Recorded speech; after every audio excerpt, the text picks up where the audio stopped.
Hello everyone, welcome to I four education. നമ്മളുടെ NET എക്സാമിന് ഇനി ഒരു 20 ദിവസമാണല്ലേ ഉള്ളത്.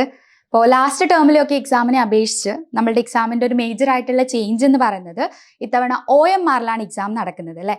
അപ്പോൾ നിങ്ങൾക്ക് OMR ടെസ്റ്റ് പ്രാക്ടീസ് ചെയ്യണമെന്നുണ്ടെങ്കിൽ ഐഫർ all Kerala OMR model exam conduct ചെയ്യുന്നുണ്ട്. നമ്മളുടെ എക്സാം വരുന്നത് ജൂൺ 2-നാണ്. ഓക്കെ, നിങ്ങളുടെ സബ്ജക്റ്റ് പേപ്പർ 1 ഓൺലി ആണെങ്കിൽ 2 to 3 എന്നുള്ള രീതിയിൽ 1 അവർ ആയിരിക്കും എക്സാം ഉണ്ടാവുക. അതുപോലെ തന്നെ പേപ്പർ 1 വിത്ത് സബ്ജക്റ്റ് ആണ് നിങ്ങൾ എടുത്തതെങ്കിൽ ഓപ്റ്റ് ചെയ്തതെങ്കിൽ നിങ്ങളുടെ എക്സാം 2 to 5 3 hours ആണ് എക്സാം വരുന്നത്. അപ്പോൾ രജിസ്റ്റർ ചെയ്തിട്ടുള്ള എല്ലാവരും നിർബന്ധമായിട്ടും ജൂൺ 2-ന് എക്സാം അറ്റൻഡ് ചെയ്യാൻ വേണ്ടിയിട്ട് ശ്രദ്ധിക്കുക. കാരണം OMRലുള്ള പ്രാക്ടീസ് എന്ന് പറയുന്നത് നമ്മളെ സംബന്ധിച്ചിടത്തോളം ഇത്തവണത്തെ എക്സാമിന് വളരെ ഇമ്പോർട്ടൻ്റ് ആണ്. ഇനി നിങ്ങളുടെ സബ്ജക്റ്റ് MCJ ആണെങ്കിൽ നിങ്ങൾക്ക് വേണ്ടിയിട്ട് ഐഫർ ഒരുക്കുന്ന ഫ്രീ മാരത്തോൺ നാളെയാണ് വരുന്നത്. അപ്പോൾ ഫ്രീ മാരത്തോണിൻ്റെ ലിങ്കും കാര്യങ്ങളും നിങ്ങൾക്ക് അവൈലബിൾ ആവുന്നത് MCJയുടെ ഫ്രീ ഗൈഡൻസ് ഗ്രൂപ്പിലായിരിക്കും. അപ്പോൾ ആ ഗൈഡൻസ് ഗ്രൂപ്പിൻ്റെ ലിങ്ക് നിങ്ങൾക്ക് ഡിസ്ക്രിപ്ഷൻ ബോക്സിൽ അവൈലബിൾ ആവും. എത്രയും പെട്ടെന്ന് തന്നെ ആ ഒരു ഗ്രൂപ്പിൽ ജോയിൻ ചെയ്യുക. നാളെ വൈകുന്നേരം 5 മണി തൊട്ട് രാത്രി 11 മണി വരെ ആയിരിക്കും നമ്മുടെ ലൈവ്. 6 hours ലൈവ് ആയിരിക്കും. മാക്സിമം മൊഡ്യൂൾസ് അതിൽ കവർ ചെയ്യുന്നുണ്ട്. നിങ്ങൾ എല്ലാവരും ആ ഒരു ഗൈഡൻസ് ഗ്രൂപ്പിൽ ജോയിൻ ചെയ്തിട്ട് ആ ഒരു മാരത്തോണിൻ്റെ ഭാഗമാവാനും കൂടെ ശ്രദ്ധിക്കുക. ദെൻ പേപ്പർ 1-ൽ നമുക്ക് ഐഫർ എഡ്യൂക്കേഷൻ്റെ യൂട്യൂബ് ചാനലിൽ എല്ലാ ദിവസവും 6 മണിക്ക് ഫ്രീ ആയിട്ടുള്ള മാരത്തോൺ അതും നടക്കുന്നുണ്ട്. അതിലും പാർട്ടിസിപ്പേറ്റ് ചെയ്യുകയാണെങ്കിൽ നിങ്ങൾ എന്ത് ചെയ്യുക, ഐഫർ എഡ്യൂക്കേഷൻ്റെ യൂട്യൂബ് ചാനൽ സബ്സ്ക്രൈബ് ചെയ്തിട്ട് 6 മണിക്ക് പേപ്പർ 1 സെറ്റാക്കാൻ വേണ്ടിയിട്ട് റെഡി ആവാം. ഓക്കെ, അപ്പോൾ നമുക്ക് ക്ലാസ് സ്റ്റാർട്ട് ചെയ്യാം. ഇന്നത്തെ നമ്മളുടെ വിഷയം എന്ന് പറയുന്നത് മാസ് കമ്മ്യൂണിക്കേഷൻ തിയറീസ് ആണ്. Okay, mass communication theories repeatedly നമ്മൾ എക്സാമിന് ചോദിക്കുന്ന ഒരു ഏരിയ ആണ്.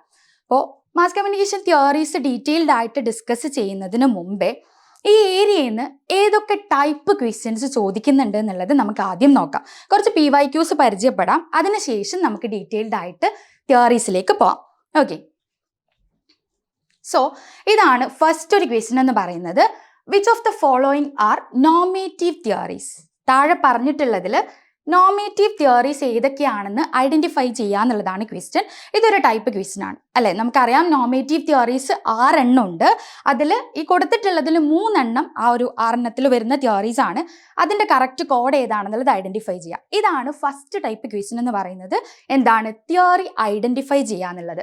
അതൊന്ന് നോക്കുക. നിങ്ങൾക്ക് അറിയുന്നുണ്ടാവും social responsibility theory, authoritarian theory and libertarian theory ആണ് നോമേറ്റീവ് തിയറിയിൽ വരുന്നത്. സോ കറക്റ്റ് ആൻസർ എന്ന് പറയുന്നത് ഓപ്ഷൻ B ആണ്. എന്തെന്ന് പറയുന്നത്? കോഡ് ABNC എന്ന് പറയുന്നത്. ഇതാണ് ഫസ്റ്റ് ടൈപ്പ് ക്വസ്റ്റ്യൻ. നെക്സ്റ്റ് ഒരു ടൈപ്പ് എന്ന് പറയുന്നത് എന്താണ്? നെക്സ്റ്റ് ഒരു ടൈപ്പ് മാച്ച് ദ ഫോളോയിങ് ആണ് ചോദിച്ചിട്ടുള്ളത്. എന്തൊക്കെ മാച്ച് ചെയ്യാൻ വേണ്ടിയിട്ടാണ്? നമ്മളുടെ communication theory with theorist. Okay, തിയറിയും തിയറിസ്റ്റും മാച്ച് ചെയ്യുക എന്നുള്ളതാണ് ക്വസ്റ്റ്യൻ. നിങ്ങൾക്ക് പറ്റുകയാണെങ്കിൽ നിങ്ങളൊന്ന് ആൻസർ ചെയ്ത് നോക്കുക. എല്ലാ തിയറിയും നിങ്ങൾക്ക് ഫെമിലിയർ ആണെന്ന് വിചാരിക്കുന്നു. Agenda setting, spiral of silence, cultivation and public opinion എന്ന് പറയുന്നത്. ഇതിൽ അജണ്ട സെറ്റിംഗ് ആരുടെ തിയറിയാണ്?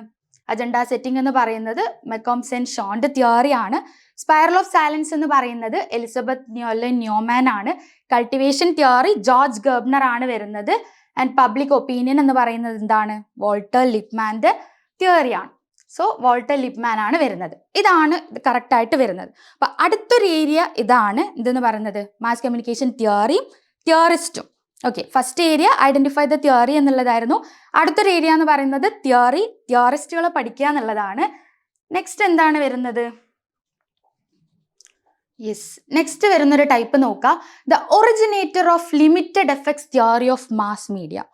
അപ്പോൾ ലിമിറ്റഡ് എഫക്ട്സ് തിയറി ആരാണ് കണ്ടുപിടിച്ചിട്ടുള്ളതെന്നാണ് ക്വസ്റ്റ്യൻ. അപ്പോൾ ഇതിൻ്റെ ആൻസർ നിങ്ങൾക്ക് അറിയുന്നുണ്ടാവും. ഏതാണ് കറക്റ്റ് ആൻസർ വരുന്നത്? പോൾ ലാസസ്ഫെൽഡ് എന്നുള്ളതാണ് കറക്റ്റ് ആൻസർ ആയിട്ട് വരുന്നത്. ഇത് ഏത് ഏരിയയിലാണ് നമുക്ക് പെടുത്താൻ പറ്റുന്നത്? Originator of limited effects theory എന്ന് പറയുന്നത് ഇത് the era of mass communication എന്നുള്ളതാണ് അല്ലേ. മാസ് കമ്മ്യൂണിക്കേഷൻ തിയറീസിൻ്റെ എറയിൽ വരുന്നതാണ് എന്തെന്ന് പറയുന്നത്? ലിമിറ്റഡ് എഫക്ട് പെർസ്പെക്റ്റീവ് എന്ന് പറയുന്നത്. അപ്പോൾ ആ ഒരു ഭാഗത്ത് നിന്ന് ക്വസ്റ്റ്യൻ ചോദിച്ചിട്ടുണ്ട്. അതുപോലെ തന്നെ എന്താണ് വരുന്നത്? നെക്സ്റ്റ് ഒരു ഏരിയ എന്ന് പറയുന്നത് ഹെർമന്യൂട്ടിക് തിയറിനെ കുറിച്ചാണ്. നിങ്ങൾ കേട്ടിട്ടുണ്ടാവും. നമ്മളുടെ 4 categories of mass communication theories ഉണ്ട്. അപ്പം അതിലാണ് ഹെർമന്യൂട്ടിക് തിയറി വരുന്നത്.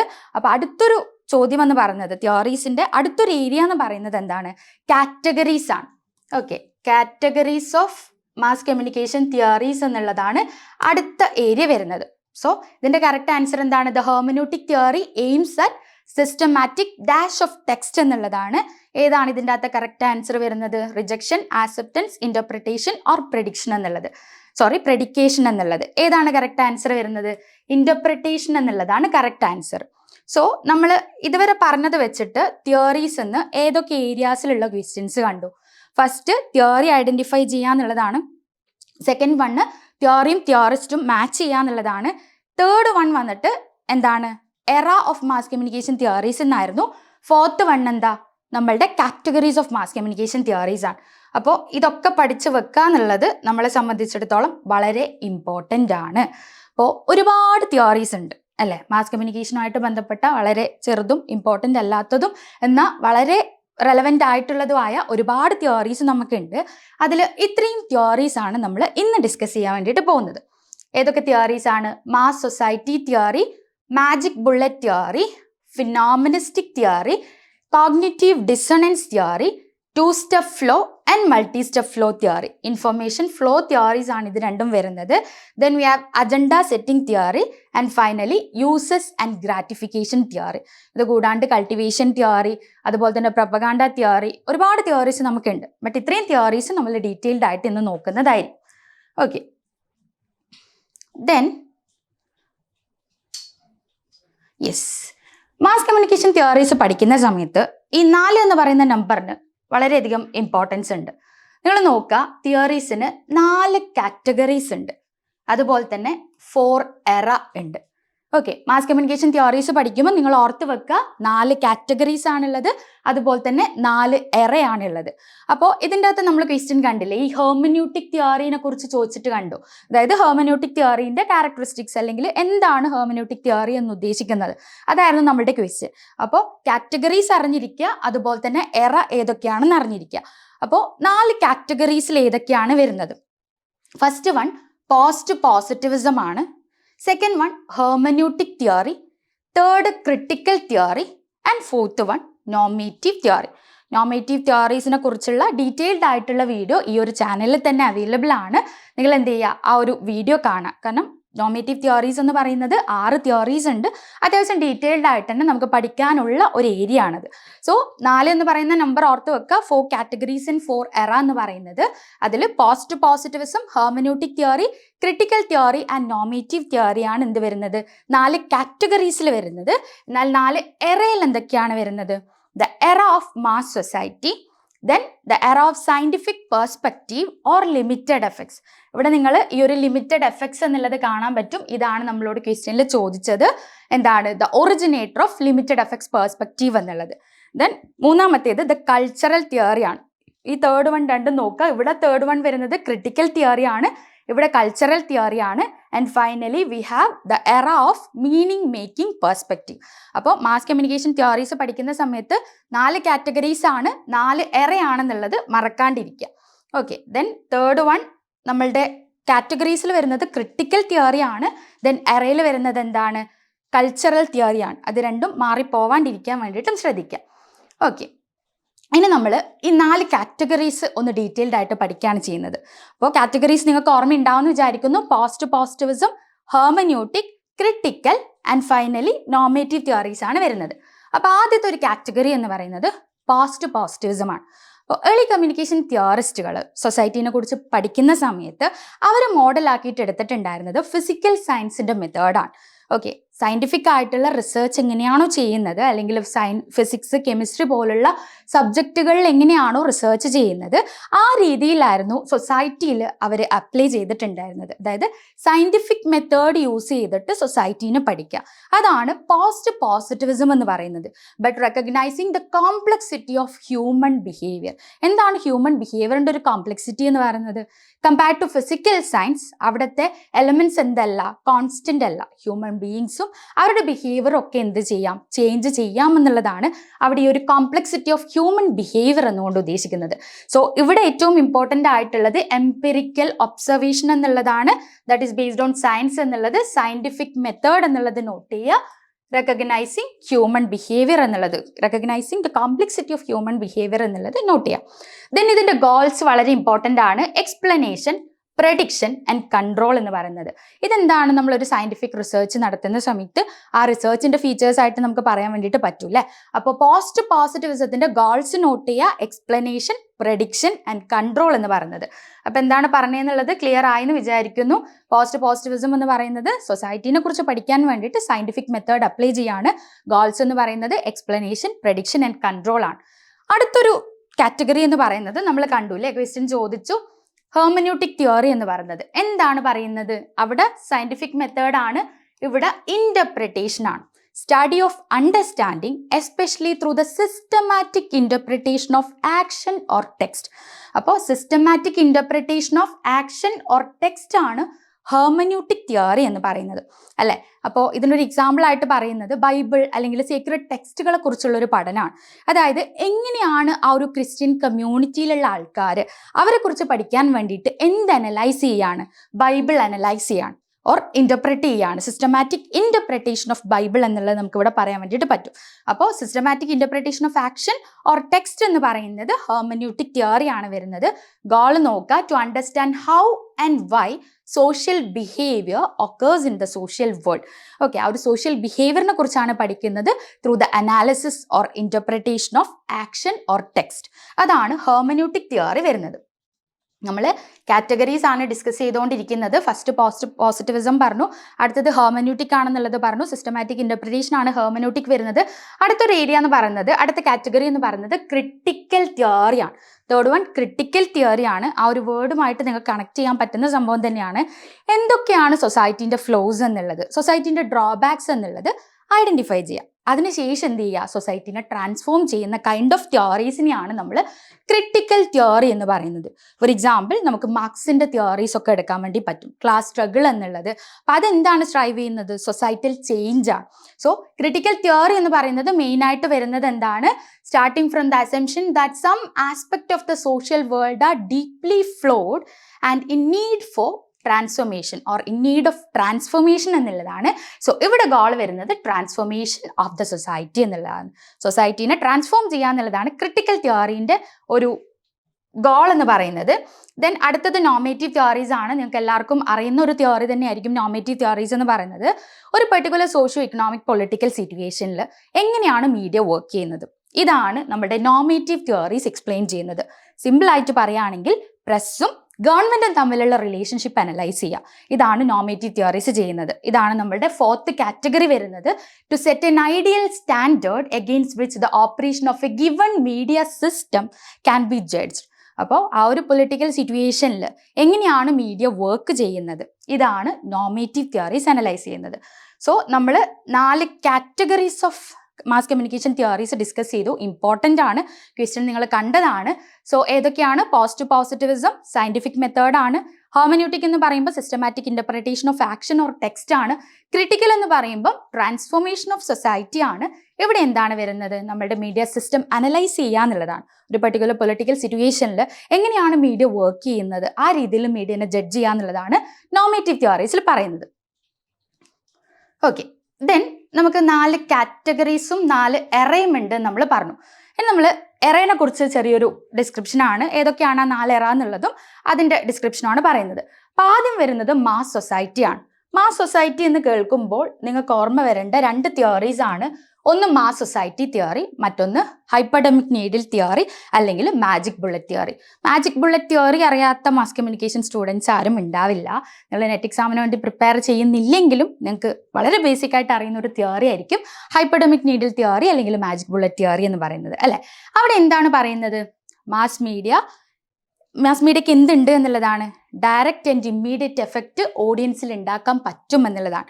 അവിടെ ഓഡിയൻസ് എന്ന് പറയുന്നത് ജസ്റ്റ് പാസീവ് ബീയിങ്സ് ആണ് അല്ലേ. മീഡിയ എന്താണോ പറയുന്നത് അത് അതുപോലെ ഗ്രാസ്പ് ചെയ്യുക, അതിനനുസരിച്ച് വർക്ക് ചെയ്യുക, അതിനനുസരിച്ച് പ്രവർത്തിക്കുക എന്നുള്ളതാണ് ഇവിടെ ആര് ചെയ്യുന്നത്?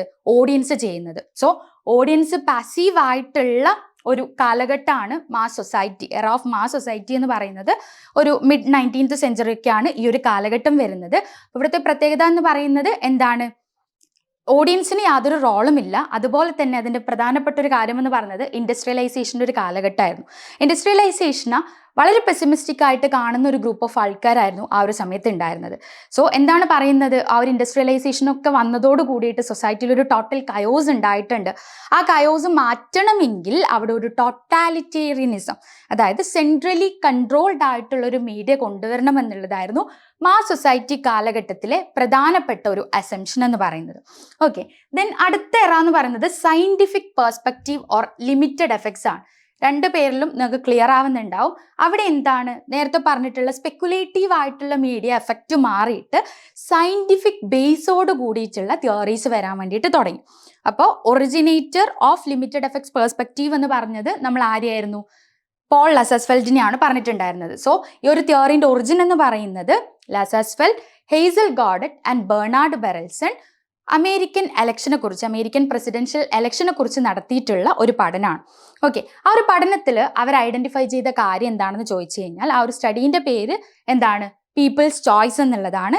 1944 പോൾ ലസസ്ഫെൽഡ്, ബെർണാർഡ് ബെറൽസൺ ആൻഡ് ഹെയ്സൽ ഗോഡറ്റ് ഈ ഒരു സ്റ്റഡി നടത്തുന്നത്. അപ്പോൾ ആ ഒരു സ്റ്റഡി നടത്തുന്നതിന് മുന്നേ ഇവർക്ക് ഉണ്ടായ ഒരു ഐഡിയ എന്ന് പറയുന്നത് മാസ് സൊസൈറ്റി കാലഘട്ടത്തിലേതുപോലെ തന്നെ മീഡിയക്ക് ആൾക്കാരുടെ ഒരു ഇമ്മീഡിയറ്റ് ആൻഡ് ഡയറക്റ്റ് എഫക്റ്റ് ഉണ്ടാക്കാൻ പറ്റുമെന്നുള്ളതായിരുന്നു. ബട്ട് സയന്റിഫിക് ആയിട്ടുള്ള ആ ഒരു റിസർച്ചിലൂടെ അവർ ഐഡന്റിഫൈ ചെയ്ത കാര്യം എന്താണെന്ന് ചോദിച്ചു കഴിഞ്ഞാൽ mass media is not that powerful എന്നുള്ളതാണ്. ദാറ്റ് പവർഫുൾ എന്ന് പറയുന്നത് മാസ് സൊസൈറ്റി കാലഘട്ടത്തിലേതുപോലെ പവർഫുൾ അല്ല മീഡിയ എന്നുള്ളതാണ് ഇവരെത്തിയിട്ടുണ്ടായിരുന്ന ഒരു കൺക്ലൂഷൻ എന്ന് പറയുന്നത്. റാദർ ഓരോ ഇൻഡിവിജ്വൽസിനെയും ഇൻഫ്ലുവൻസ് ചെയ്യുന്ന ഒരുപാട് സോഷ്യൽ ആൻഡ് സൈക്കോളജിക്കൽ ഫാക്ടേഴ്സ് ഉണ്ട്. ഇതാണ് സയന്റിഫിക് പെർസ്പെക്റ്റീവ് കാലഘട്ടത്തിൽ വരുന്ന പ്രധാനപ്പെട്ട ഐഡിയ എന്ന് പറയുന്നത്. നമ്മളുടെ കോഗ്നിറ്റീവ് ഡിസണൻസ് തിയറി, അതുപോലെ തന്നെ എന്താണ് attitude change theory, phenomenistic theory, ഇതൊക്കെയാണ് ഈ ഒരു കാലഘട്ടത്തിൽ വരുന്നത്. ആൻഡ് മോസ്റ്റ് ഇമ്പോർട്ടൻ്റ്ലി നമ്മളുടെ ഇൻഫർമേഷൻ ഫ്ലോ തിയറീസ് അല്ലേ. നമ്മൾ 2 സ്റ്റെപ്പ് ഫ്ലോ തിയറി എടുക്കുന്ന സമയത്ത് നമുക്കറിയാം മാസ് മീഡിയയിൽ നിന്ന് ഡയറക്റ്റ് ഓഡിയൻസിലേക്കല്ല മെസ്സേജ് പോകുന്നത്. മാസ് മീഡിയയിൽ നിന്ന് വരുന്ന മെസ്സേജ് ഒപ്പീനിയൻ ലീഡേഴ്സിലേക്ക് എത്തി, ഒപ്പീനിയൻ ലീഡേഴ്സ് എന്നാണ് അത് ഒപ്പീനിയൻ ഫോളോവേഴ്സിലേക്ക് എത്തുന്നത്. സോ അവിടെ എന്താണ് സംഭവിക്കുന്നത്?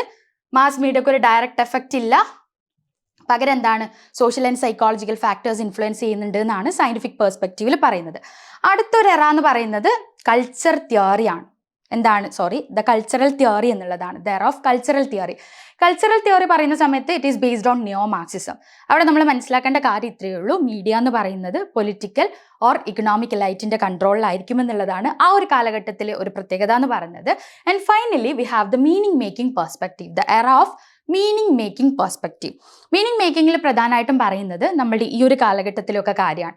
എന്താണ്? ടെക്നോളജി വന്നതോട് കൂടിയിട്ട് എന്ത് ചേഞ്ച് ആയിട്ടുണ്ട്, എങ്ങനെയാണ് പീപ്പിൾ മീഡിയ കൺസ്യൂം ചെയ്യുന്നത് എന്നുള്ളതിൽ മേജർ ആയിട്ടുള്ള ഒരു ചേഞ്ച് ഉണ്ടായിട്ടുണ്ട്. അപ്പോൾ അതാണ് മെയിനായിട്ട് ഇവിടെ പറയുന്നത്. നമ്മുടെ ഫ്രെയിമിംഗ് പോലുള്ള കൺസെപ്റ്റുകൾ നിങ്ങൾക്ക് അറിയുന്നുണ്ടാവും എന്താണ് ഫ്രെയിമിംഗ് എന്ന് പറയുന്നത്. എന്താണ് ഫ്രെയിമിംഗ് എന്ന് പറഞ്ഞു കഴിഞ്ഞാൽ നമ്മൾ എങ്ങനെയാണ് ന്യൂസിനെ സ്ട്രക്ചർ ചെയ്യുന്നത്. അതായത് എങ്ങനെ സ്ട്രക്ചർ ചെയ്യുന്നു എന്ന് ചോദിച്ചു കഴിഞ്ഞാൽ നമുക്ക് ചില കാര്യങ്ങൾ ഹൈലൈറ്റ് ചെയ്യാം, ചില കാര്യങ്ങൾ ഡൗൺ പ്ലേ ചെയ്യാം. അപ്പോൾ ആ രീതിയിൽ ന്യൂസ് എങ്ങനെയാണോ പ്രസൻറ്റ് ചെയ്യുന്നത്, എങ്ങനെയാണ് സ്ട്രക്ചർ ചെയ്യുന്നത്, അതാണ് നമ്മളുടെ ഫ്രെയിമിംഗ് കൺസെപ്റ്റ് പറയുന്നത്. Framing or frame of reference എന്ന് പറയുന്നത്. സോ ഇവിടെ എന്താണ് വരുന്നത്? മീനിങ് മേക്കിംഗ് പെർസ്പെക്റ്റീവ് എന്ന് പറയുമ്പോൾ മീഡിയ ലിറ്ററസിയും ഫ്രെയിമിംഗ് ഒക്കെയാണ് മെയിനായിട്ട് വരുന്നത്. ഞാൻ നേരത്തെ പറഞ്ഞ പോലെ 4 എന്നുള്ള നമ്പർ മറക്കാണ്ടിരിക്കുക, 4 കാറ്റഗറീസ് ആൻഡ് 4 എറ എന്നുള്ളത്. ഇനി നമ്മൾ പറഞ്ഞു നമ്മുടെ ആദ്യത്തെ ഒരു എറ എന്ന് പറയുന്നത് ദെയർ ഓഫ് മാസ് സൊസൈറ്റി ആയിരുന്നു.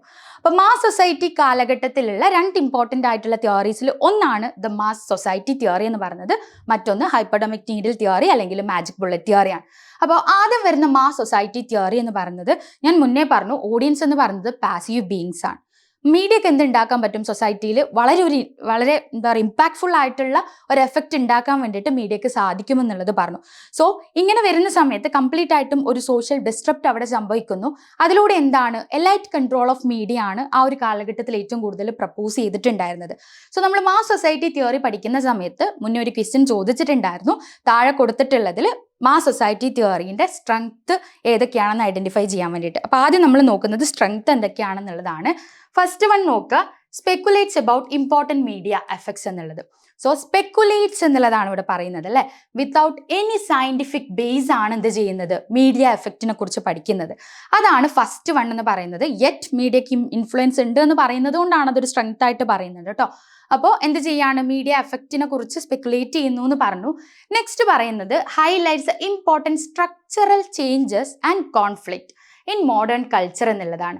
ഞാൻ പറഞ്ഞു ഇൻഡസ്ട്രിയലൈസേഷൻ വന്നതോട് കൂടിയിട്ട് ഒരുപാട് ചേഞ്ചസ് സൊസൈറ്റിയിൽ ഉണ്ടാവുന്നു എന്നുള്ളത്. അപ്പോൾ ആ ഒരു സ്ട്രക്ചറൽ ചേഞ്ചസിനെ ഹൈലൈറ്റ് ചെയ്യുന്നുണ്ട്. നെക്സ്റ്റ് വൺ എന്ന് പറയുന്നത് media ownership, attention to media ownership എന്നുള്ളതാണ്. ഇത്രയാണ് മാസ് സൊസൈറ്റി തിയറിൻ്റെ സ്ട്രെങ്ത്സ് ആയിട്ട് നമുക്ക് പറയാൻ വേണ്ടിയിട്ട് പറ്റുന്നത്. അപ്പോൾ നമ്മൾ പറഞ്ഞു speculate about important media effect എന്നുള്ളത് അവിടെ ഒരു അഡ്വാൻറ്റേജ് ആയിട്ട് വരുന്ന സമയത്ത് തന്നെ വീക്ക്നെസ്സിൽ നോക്കുക, ഇവിടെ എന്താണ് ഒരു സയൻറ്റിഫിക് ബേസ് ഇല്ല എന്നുള്ളതാണ് ആദ്യത്തെ വീക്ക്നെസ് ആയിട്ട് പറയുന്നത്. അൺസയൻറ്റിഫിക് ആണ് അടുത്തത്. അൺസയൻറ്റിഫിക് ആയതുകൊണ്ട് തന്നെ ഇറ്റ് ഈസ് അൺസിസ്റ്റമാറ്റിക്. ദെൻ എന്താണ് പറയുന്നത്, promulgated in elites interested in preserving power. അപ്പോൾ മീഡിയ ആരുടെ കൺട്രോളിലാണ്, എലൈറ്റിൻ്റെ കൺട്രോളിലാണെന്നുള്ളതാണ് അടുത്തൊരു വീക്ക്നെസ് ആയിട്ട് പറയുന്നത്. Then underestimates the intelligence and competence of average people.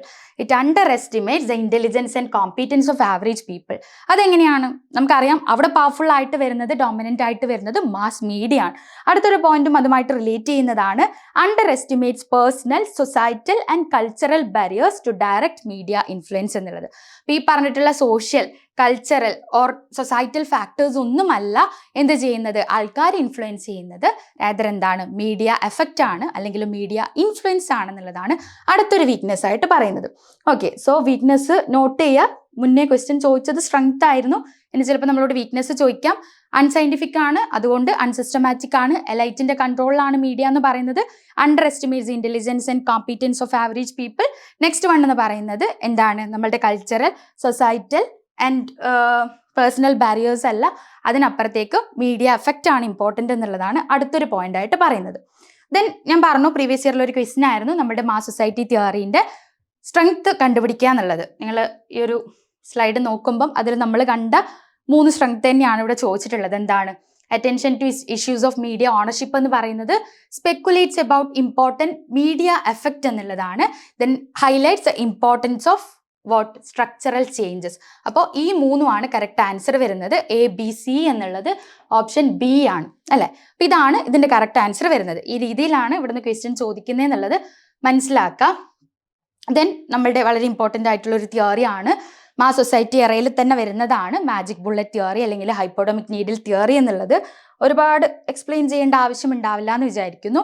എന്താണ് പറയുന്നത് ഈ ഒരു theory, media has a direct, immediate and powerful effect on the audience എന്നുള്ളതാണ്. And it is also a linear communication theory എന്ന് പറയുന്നത്. Mass മീഡിയയിൽ നിന്ന് കറക്റ്റായിട്ടും ആരിലേക്കാണ് ഈ ഒരു മെസ്സേജ് പോകുന്നത്, നമ്മളുടെ ഓഡിയൻസിലേക്കാണ് പോകുന്നത്. സോ ഇവിടെ എന്താണ്, direct, immediate and powerful impact മീഡിയക്ക് ജനങ്ങളിൽ ഉണ്ടാക്കാൻ പറ്റുന്നുണ്ട് എന്നുള്ളതാണ്. ദെൻ ഇത് ഹൈപ്പഡമിക് നീഡിൽ തിയറി അല്ലെങ്കിൽ മാജിക് ബുള്ളറ്റ് തിയറി എന്നുള്ളത് അറിയപ്പെടുന്നുണ്ട്. അതായത് എന്തുകൊണ്ടാണ് മാസ് മീഡിയയിലെ ഇൻഫർമേഷൻ ഡയറക്റ്റ് ആയിട്ടും എന്ത് ചെയ്യാണ്, ഇൻജക്റ്റ് ചെയ്യാണ് into the brains of audience എന്നുള്ളത്. ഷൂട്ടാണെങ്കിലും സെയിം കേസാണ് വരുന്നത്. മാസ് മീഡിയ മെസ്സേജ് ആണ് അല്ലെങ്കിൽ ഇൻഫർമേഷൻ ആണ് ഷൂട്ട് ചെയ്യുന്നത്, ആരിലേക്കാണ്, ഓഡിയൻസിലേക്കാണ് ഷൂട്ട് ചെയ്യുന്നത്. സോ അവിടെ എന്താണ്, മാസ് മീഡിയക്ക് direct, immediate and powerful effect ഉണ്ടാവും എന്നുള്ളതാണ് പറയുന്നത്. നെക്സ്റ്റ് നമ്മൾ ഇമ്പോർട്ടൻ്റ് ആയിട്ട് നോക്കേണ്ട ഒരു കാര്യം, ഈ ഒരു തിയറി നമ്മൾ പറഞ്ഞു സയൻറ്റിഫിക് ബേസ് ഒന്നും കാര്യമായിട്ടില്ല എന്നുള്ളത്. ബട്ട് ഈ ഒരു തിയറി ഇവോൾവ് ചെയ്ത് വരാൻ കാരണമായിട്ടുള്ള 3 ഇവൻറ്റ്സ് ഉണ്ട്. അത് നമുക്ക് ജസ്റ്റ് ഒന്ന് നോക്കാം. ഫസ്റ്റ് വൺ എന്ന് പറയുന്നത് വളരെ ഇമ്പോർട്ടൻ്റ് ആയിട്ടുള്ള ഹെറോൾഡ് ലാസ്വെല്ലിൻ്റെ ഒരു വർക്കാണ് വരുന്നത്. ഏതാണ്, the propaganda technique in the world war എന്ന് പറയുന്നത്. 1927 വർക്ക് വരുന്നത്. ഹെറോൾഡ് ലാസ്വെല്ലിൻ്റെ വർക്കാണ്, വളരെ ഇമ്പോർട്ടൻ്റ് ആണ്. പബ്ലിക് ഒപ്പീനിയൻ, അതുപോലെ തന്നെ the propaganda technique in the world war എന്ന് പറയുന്ന വർക്ക്സ് ഒക്കെ വളരെ ഇമ്പോർട്ടൻ്റ് ആണ്. അപ്പോൾ ഫസ്റ്റ് വൺ ഈ ഒരു വർക്കാണ് വരുന്നത്. അതിൽ അദ്ദേഹം പ്രൊപ്പഗാൻഡിനെ കുറിച്ച് മെൻഷൻ ചെയ്തിട്ടുണ്ട്.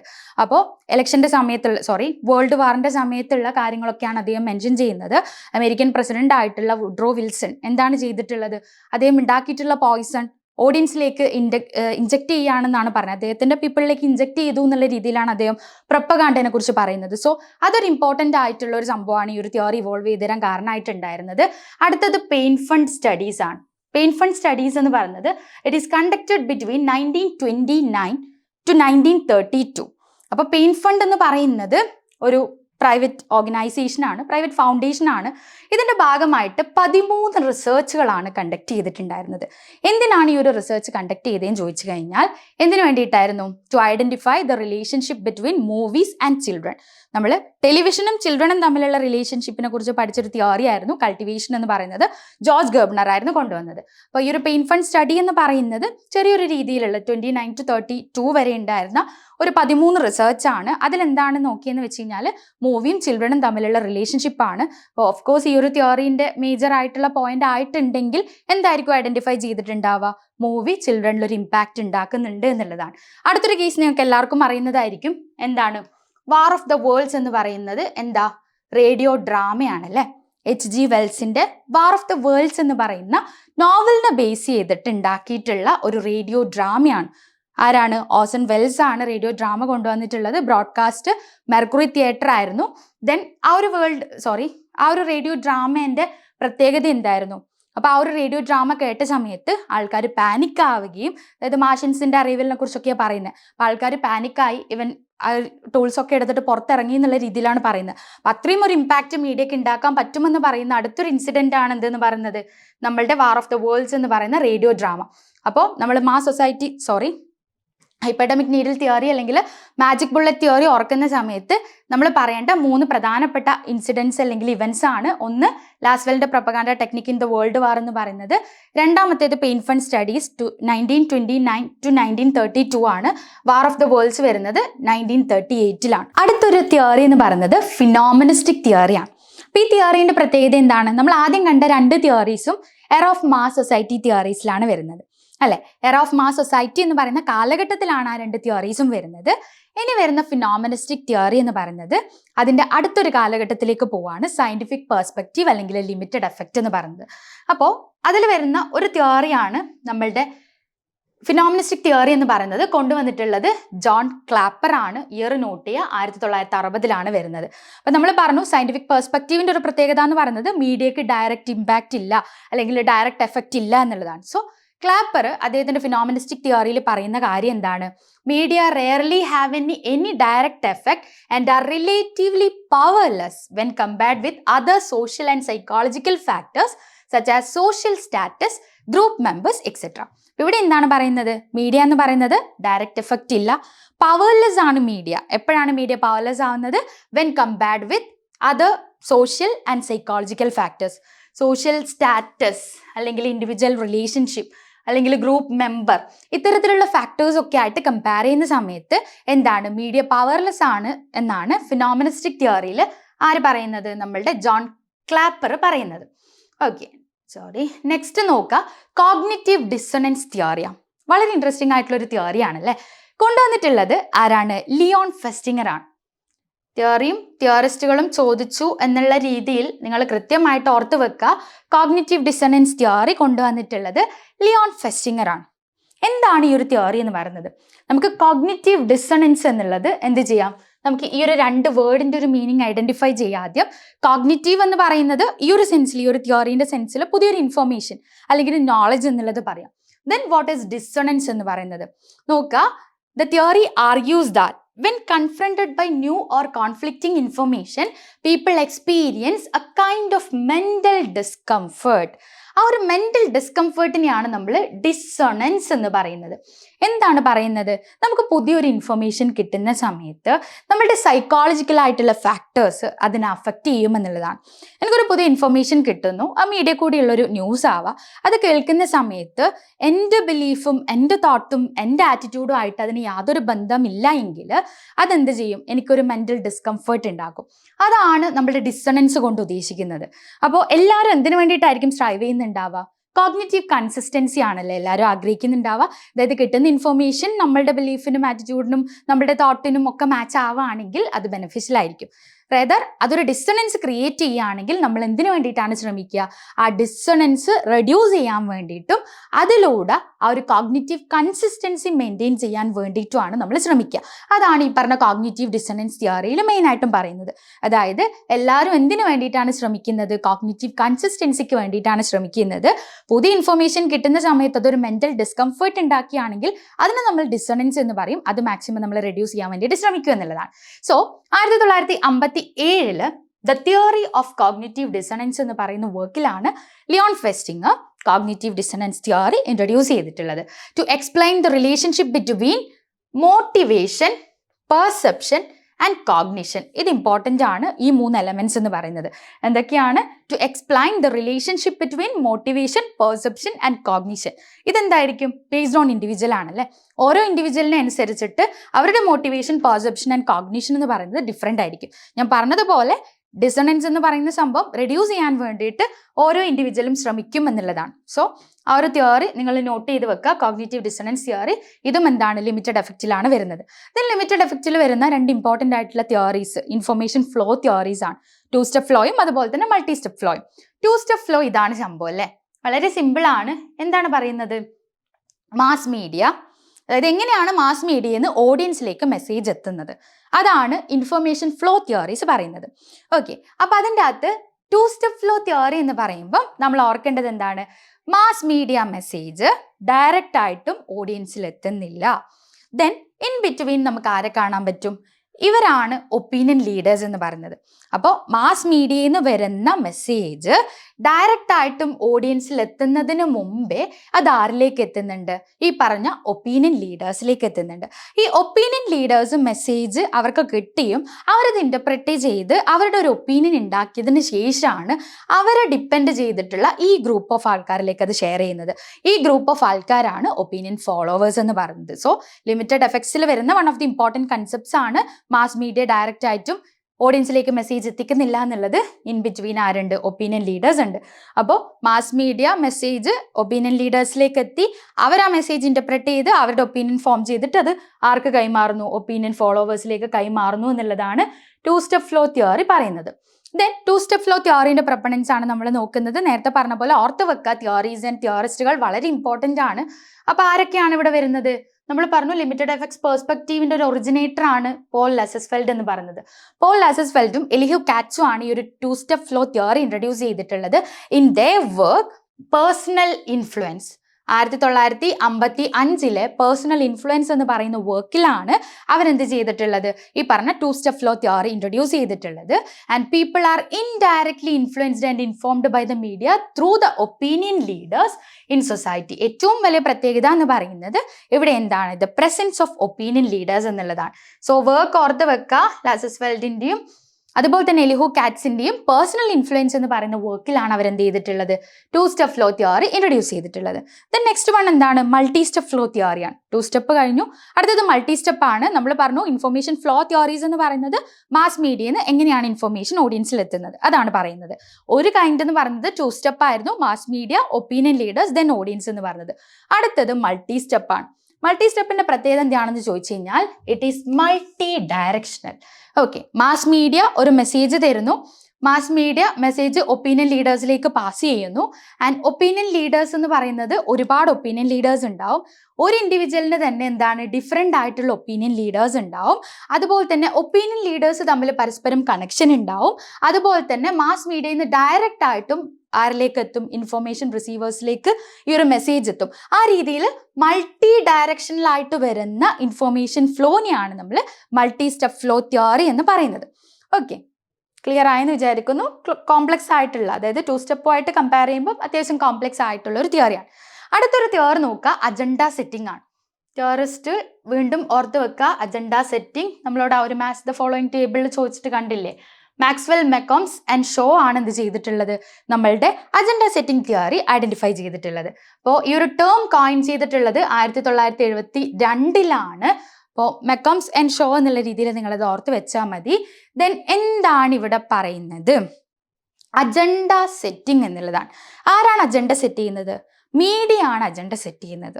ഒരു ദിവസത്തെ രാവിലത്തെ ന്യൂസ് പേപ്പറിൽ എന്താണ് മെയിനായിട്ട് ഹൈലൈറ്റ് ചെയ്തിട്ട് ഉള്ള ഇഷ്യൂ, ആ ഇഷ്യൂവിനെ കുറിച്ച് ഡിസ്കസ് ചെയ്യുക. അത് ഏത് ആംഗിളിൽ ഡിസ്കസ് ചെയ്യണം എന്നുള്ളത് നമുക്ക് മീഡിയ പറഞ്ഞു തരുമെന്നുള്ളതാണ് അല്ലേ. അപ്പോൾ ഇവിടെ എന്താണ് പറയുന്നത്?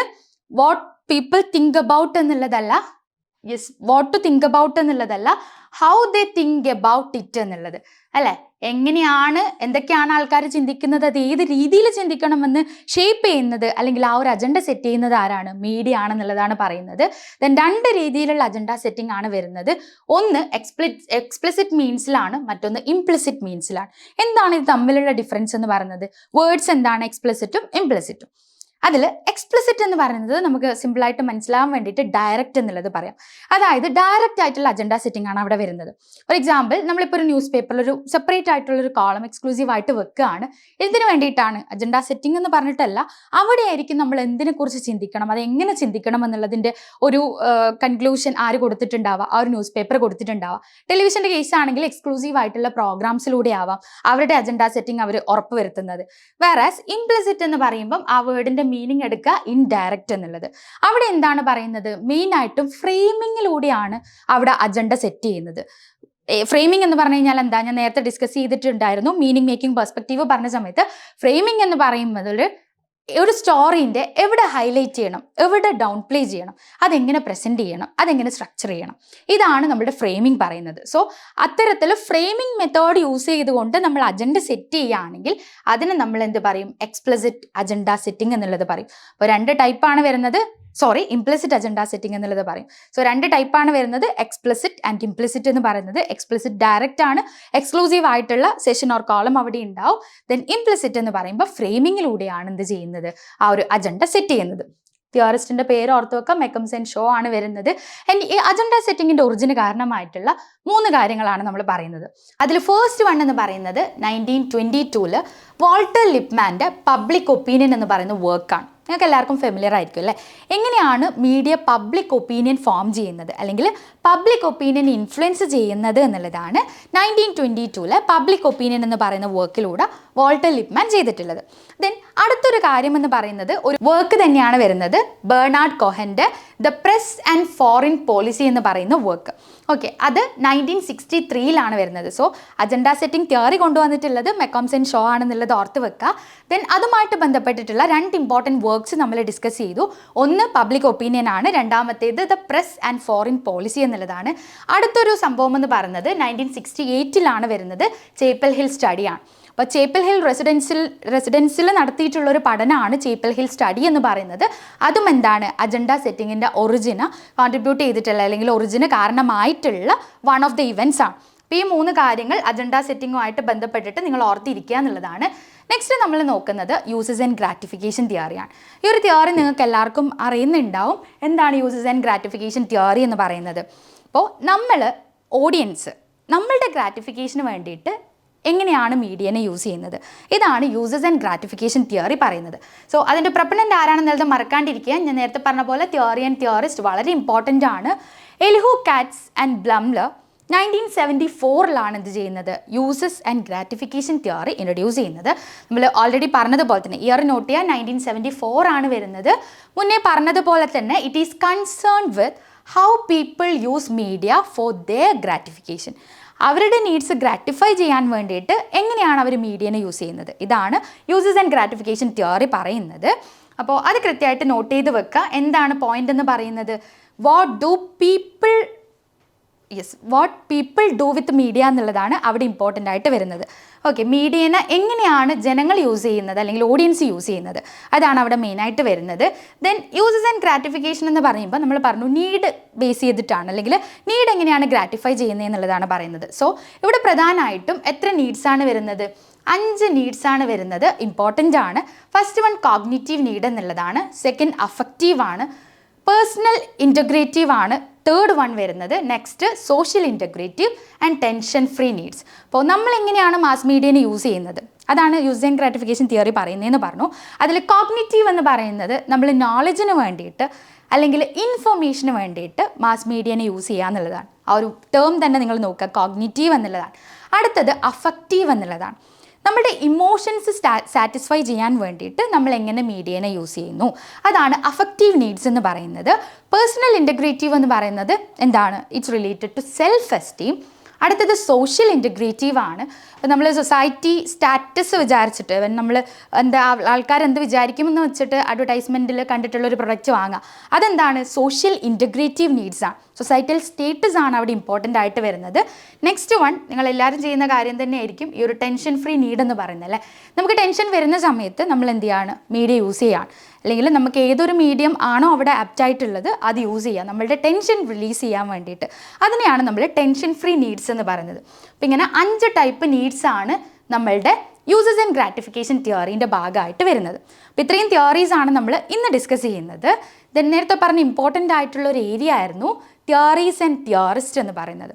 ഈ കാണിച്ചിട്ടുള്ള എല്ലാ തിയറിയും ഇനി അടുത്ത സ്ലൈഡിലും കൂടെ തിയറീസ് തന്നെയാണ് പറയുന്നത്, അതും അതിൻ്റെ തിയറിസ്റ്റുകളും വളരെ ഇമ്പോർട്ടൻ്റ് ആണ്, നോട്ട് ചെയ്ത് വെക്കുക. ആദ്യം നമ്മൾ നോക്കുന്നത് 2 സ്റ്റെപ്പ് ഫ്ലോ തിയറിയാണ്. 2 സ്റ്റെപ്പ് ഫ്ലോ തിയറി ആരാണ് കൊണ്ടുവന്നിട്ടുള്ളത്? നമ്മളുടെ കാറ്റ്സ് ആൻഡ് പോൾ ലസസ്ഫെൽഡ് ആണ് കൊണ്ടുവന്നിട്ടുള്ളത്. കോൺഗ്രീറ്റി തിയറി CE ഓസ്ഗുഡ് ആണ്. കൾട്ടിവേഷൻ തിയറി എന്ന് പറയുന്നത് ആരാണ്? ജോർജ് ഗേബ്നർ ആണ്. ഡിഫ്യൂഷൻ ഓഫ് ഇന്നോവേഷൻ തിയറി നമ്മൾ ഫസ്റ്റ് മൊഡ്യൂളിലും സെക്കൻഡ് മൊഡ്യൂളിലും ഒക്കെ പഠിക്കുന്ന തിയറിയാണ്. ആരുടേതാണ്? എവററ്റം റോജേഴ്സിൻ്റെതാണ്. അജണ്ട സെറ്റിംഗ് നമ്മളിപ്പോൾ പഠിച്ചു കഴിഞ്ഞതേ ഉള്ളൂ. ഏതൊക്കെയാണ്? മെക്കംസ് ആൻഡ് ഷോ ആണ് ആ ഒരു തിയറി ഇൻട്രൊഡ്യൂസ് ചെയ്തിട്ടുള്ളത്. യൂസസ് ആൻഡ് ഗ്രാറ്റിഫിക്കേഷൻ 1974 വരുന്ന തിയറിയാണ്. കാറ്റ്സ് ആൻഡ് ബ്ലംലർ ആണ് കൊണ്ടുവന്നിട്ടുള്ളത്. Then we have dependency theory. ആരാണ്? Sandra Ball Rokeach and Melvin DeFleur ആണ്. കോഗ്നിറ്റീവ് ഡിസണൻസ് തിയറി നമ്മൾ സയൻറ്റിഫിക് പെർസ്പെക്റ്റീവിൽ വരുന്നൊരു തിയറി ആണെന്ന് പറഞ്ഞ് പഠിച്ചിട്ടുണ്ടായിരുന്നൊരു തിയറിയാണ്. കോഗ്നിറ്റീവ് ഡിസണൻസ് ലിയോൺ ഫെസ്റ്റിംഗർ ആണ് കൊണ്ടുവന്നിട്ടുള്ളത്. ഇൻഫർമേഷൻ തിയറി നമുക്ക് എല്ലാവർക്കും ഫെമിലിയർ ആയിരിക്കും. ആരാണ് കൊണ്ടുവന്നിട്ടുള്ളത്? ക്ലോഡ് ഷാനൺ ആണ് ഇൻഫർമേഷൻ തിയറി കൊണ്ടുവന്നിട്ടുള്ളത്. പ്ലേ തിയറി മുന്നേ ക്വസ്റ്റ്യൻ ചോദിച്ചതാണ്. ആരാണ് പ്ലേ തിയറി കൊണ്ടുവന്നിട്ടുള്ളത്? വില്യം സ്റ്റീവൻസൺ ആണ്. Okay, the play theory of communication എന്ന് പറയുന്ന വർക്കിൽ വില്യം സ്റ്റീഫൻസൺ ആണ് എന്ത് കൊണ്ടുവന്നിട്ടുള്ളത്? പ്ലേ തിയറി കൊണ്ടുവന്നിട്ടുള്ളത്. അടുത്തത് ഏതാണ്? Spiral of silence. നിങ്ങൾ ആ ഒരു മാച്ച് ദ ഫോളോയിങ്ങിൽ കണ്ടില്ലേ? അപ്പോൾ സ്പൈറൽ ഓഫ് സൈലൻസ് ചോദിച്ചിട്ടുണ്ടായിരുന്നു. എലിസബത്ത് ന്യോമാൻ ആണ് ആ ഒരു തിയറി കൊണ്ടുവന്നിട്ടുള്ളത്. Then we have framing theory, important ആണ്. ഗ്രെഗറി ബേറ്റ്സൺ ആണ് ഫ്രെയിമിംഗ് തിയറി ഇൻട്രൊഡ്യൂസ് ചെയ്തിട്ടുള്ളത്. പ്രൈമിംഗ് തിയറി 3 ആൾക്കാരുടെ പേര് പഠിക്കാനുണ്ട്. അയ്യങ്ക, പീറ്റേഴ്സൺ, കെൻഡർ എന്ന് പറയുന്നത്. നോളജ് ഗ്യാപ്പ് തിയറി പലപ്പോഴായിട്ട് ക്വസ്റ്റ്യനിൽ കണ്ടിട്ടുള്ളതാണ്. ആ ഒരു നോളജ് ഗ്യാപ്പ് ഹൈപ്പോത്തസിസ് ആരാണ് കൊണ്ടുവന്നതെന്നുള്ളത് പേര് നോക്കുക. ഇവിടെയും നമുക്ക് 3 ആൾക്കാരെ പഠിക്കാനുണ്ട്. പ്രൈമിങ്ങിൽ 3 ആൾക്കാർ വരുന്നുണ്ട്. അയ്യങ്ക, പീറ്റേഴ്സൺ, കെൻഡർ എന്ന് പറയുന്നത്. നോളജ് ഗ്യാപ്പ് വരുന്ന സമയത്ത് Philip Tichenor, George A Donohue and N Olien, ഈ 3 പേരാണ് എന്ത് ചെയ്തിട്ടുള്ളത്? നോളജ് ഗ്യാപ്പ് തിയറി ഇൻട്രൊഡ്യൂസ് ചെയ്തിട്ടുള്ളത്. Then we have propaganda theory. വളരെ ഇമ്പോർട്ടൻ്റ് ആണ്. ഇതുമായി ബന്ധപ്പെട്ട വർക്ക് ഉണ്ട്. എന്താണ്? ദ മാനുഫാക്ചറിങ് കൺസെൻറ്റ് എന്ന് പറയുന്നത്. So Edward S Herman and Noam Chomsky ആണ് നമ്മളുടെ പ്രൊപ്പഗാൻഡ തിയറി ഇൻട്രൊഡ്യൂസ് ചെയ്തിട്ടുള്ളത്. ദെൻ നമുക്ക് വരുന്നത് നോമേറ്റീവ് തിയറീസ് ആണ്. നോമേറ്റീവ് തിയറീസിലെ ആദ്യത്തെ 4 theories, that is what 4 theories of the press. 4 theories of the press എന്ന് പറയുന്ന വർക്കിൽ 1956 സീബർട്ട്, പീറ്റേഴ്സൺ ആൻഡ് ഷ്രാം ആണ് എന്ത് ചെയ്തിട്ടുള്ളത്? നോമേറ്റീവ് തിയറീസ് ഇൻട്രൊഡ്യൂസ് ചെയ്തിട്ടുള്ളത്. ദെൻ 6 തിയറീസ് ആണ് നോമേറ്റീവ് തിയറീസ് നമുക്കറിയാം. അതിൽ ആദ്യത്തെ 4 theories 4 theories of the press കൊണ്ടുവന്നിട്ടുള്ളത് സീബർട്ട്, പീറ്റേഴ്സൺ ആൻഡ് ഷ്രാം ആണ്. ദെൻ പിന്നീട് വരുന്ന 2 തിയറീസും കൂടി ഉണ്ട്. ഏതൊക്കെയാണ്? കുറച്ചുകൂടെ ലിബറൽ ആയിട്ടുള്ള തിയറീസ് ആണ്. Development media theory and democratic participants theory എന്ന് പറയുന്നത്. ഈ 2 തിയറീസ് 1987 ഇൻട്രൊഡ്യൂസ് ചെയ്തിട്ടുള്ളത്. ആരാണ്? നമ്മളുടെ ഡെന്നിസ് മക്വേൽ ആണ് ഇൻട്രൊഡ്യൂസ് ചെയ്തിട്ടുള്ളത്. അപ്പം ഞാൻ മുന്നേ പറഞ്ഞതുപോലെ തന്നെ ഇത്രയും മാത്രമല്ല നമുക്ക് കമ്മ്യൂണിക്കേഷൻ തിയറീസ് വരുന്നത്, ഒരുപാട് തിയറീസ് വരുന്നുണ്ട്. അപ്പോൾ ഇനി ഇവിടെ ചോദിക്കാൻ സാധ്യതയുള്ളൊരു ഏരിയ എന്ന് പറയുന്നത് തിയറീസിൻ്റെ ഒരു ക്രൊണോളജിയാണ്. അപ്പോൾ ഓരോ കാലഘട്ടത്തിലും വന്നിട്ടുള്ള തിയറീസ് ഏതാണെന്നുള്ളത് ഐഡൻറ്റിഫൈ ചെയ്യുക. ഇനിയും ഒരുപാട് തിയറീസ് കമ്മ്യൂണിക്കേഷനുമായിട്ട് ബന്ധപ്പെട്ടിട്ടുള്ളത് നോക്കി വെക്കുക. അതിൻ്റെ പ്രൊപ്പണൻസ് ആരൊക്കെയാണ്, തിയറിസ്റ്റ് ആരൊക്കെയാണ്, അതിൻ്റെ ഇയർ എപ്പോഴാണ് വരുന്നതെന്നുള്ളത് കൃത്യമായിട്ട് നോട്ട് ചെയ്തിട്ട് കീപ്പ് ചെയ്യുക എന്നുള്ളതാണ്. ഒരു ടേബിളായിട്ടോ, അപ്പോൾ ഇപ്പോൾ നമുക്ക് എന്ത് ചെയ്യാം? തിയറിസ്റ്റ് ഇയർ എന്നുള്ള രീതിയിലൊരു ടേബിളായിട്ട് അത് കീപ്പ് ചെയ്യാം. അത് കൃത്യമായിട്ട് എക്സാമിന് പോകുമ്പം പഠിക്കുക എന്നുള്ളതാണ്. അപ്പോൾ ഇത്രയാണ് നമ്മൾ ഇന്നത്തെ ക്ലാസ്സിൽ ഡിസ്കസ് ചെയ്യുന്നത്. അപ്പോൾ മുന്നേ സൂചിപ്പിച്ചതുപോലെ എക്സാമിന് വളരെ കുറച്ച് ദിവസങ്ങൾ മാത്രമേ ഉള്ളൂ. എല്ലാവരും അടിപൊളിയായിട്ട് തന്നെ നിങ്ങളുടെ പ്രിപ്പറേഷൻ കൊണ്ടുപോവുക. അപ്പോൾ മാരത്തോണിൻ്റെ ഭാഗമാവാൻ MCG ആണ് നിങ്ങളുടെ സബ്ജക്റ്റ് എങ്കിൽ നാളെ നടക്കുന്ന മാരത്തോണിൽ എല്ലാവരും നിർബന്ധമായിട്ടും പാർട്ടിസിപ്പേറ്റ് ചെയ്യുക. നിങ്ങൾക്ക് ഉറപ്പായിട്ടും യൂസ്ഫുൾ ആവുന്ന രീതിയിലായിരിക്കും ക്ലാസ്സുകൾ പോകുന്നത്. സോ എല്ലാവർക്കും all the best. Thank you.